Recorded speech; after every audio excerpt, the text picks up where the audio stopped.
மக்களே நீ ட்ரெய்லர் இருக்கா ட்ரெஸ் மெட்டீரியல் வேணுமா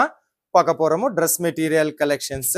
ஃபேக்டரி பிரைஸ்ல உங்களுக்கு கிடைக்கும் த்ரெட் ஒர்க்ல வேணுமா சிக்கன் கறில வேணுமா காட்டன் ஃபேப்ரிக்ல வேணுமா ஜெய்ப்பூரி காட்டன்ல வேணுமா நல்ல டிசைன் நிறைய கலெக்ஷன்ஸ்ல உங்களுக்கு அவைலபிள் இருக்கு ஓன்லி கம்மி ரேட்ல கிடைக்கும் 3 பீஸ் செட்ல வரும் ஒரு சாம்பிள் பார்த்தீங்கன்னா இது வந்து டாப்பு இது வந்து ஷாலு இது வந்து சுன்னி கலெக்ஷன்ஸ் 3 பீஸ் செட்ல வரும் உங்களுக்கு எல்லாமே ஃபேக்டரி பிரைஸ்ல கிடைக்கும் எல்லா மாதிரியே ஃபேப்ரிக்ல கிடைக்கும் எல்லா மாதிரியே டிசைன்ஸ்ல கிடைக்கும் கேஷ் ஆன் டெலிவரி ஆப்ஷன் கூட இருக்கு வாட்ஸ்அப் வீடியோ கால் செலெக்ஷன் கூட அவைலபிள் இருக்கு இவெல்லாமா ஈஷிதா ஹவுஸ் ஃபேக்டரி அவுட்லெட் இருந்து ட்ரெஸ் மெட்டீரியல் ஷாம்பல் டிபார்ட்மெண்ட் சூரத் வந்து விசிட் பண்ணுங்க வாங்க முடியாதா ஆன்லைன் ஆர்டர் கொடுங்க வாட்ஸ்அப் வீடியோ கால் செலெக்ஷன் இருக்கு இன்னும் கேஷ் ஆன் டெலிவரி கூட இருக்கு ஓகே நம்பர் வீடியோ மேல இருக்கு மக்களே ஓகே நன்றி